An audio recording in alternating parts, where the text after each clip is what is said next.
Барлығыңызға қайырлы күн. Бүгін сіздермен алмалы бәліш, шарлотка деп аталатын пирогымызды дайындайтын боламыз. Каналыма жазып, лайк басуды ұмытпаңыздар. Ең алдымен бізге керек жұмыртқа. Жұмыртқамызды ыдысымызға жарып алып, үстіне қантымызды салып, жақсылап миксерлеп араластыратын боламыз.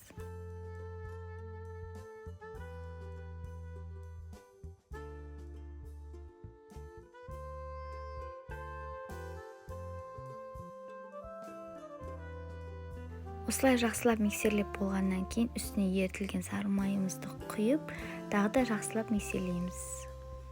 Осылай миксерлеп болғаннан кейін ұнымызды салатын боламыз. Мен ұнымызды арнайлап дайындап алдым. Үстіне қопсытқышымызды қосып, осылай жай біртіндеп массамызға салып отырып миксерлеп араластырамыз.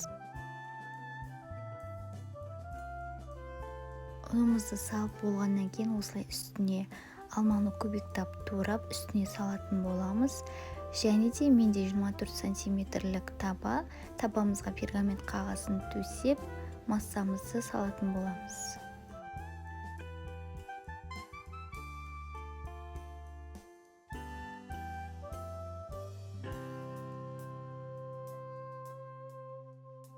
Табамызға салып болғаннан кейін осылай видеода көрсетілгендей алмамызды турап, осылай дөңгелекше етіп салып шығамыз.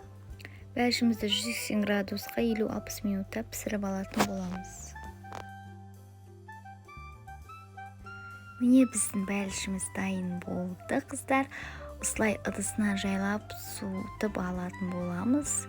Содан кейін үстіне мен қант ұнтағын сеуіп әсемдедім.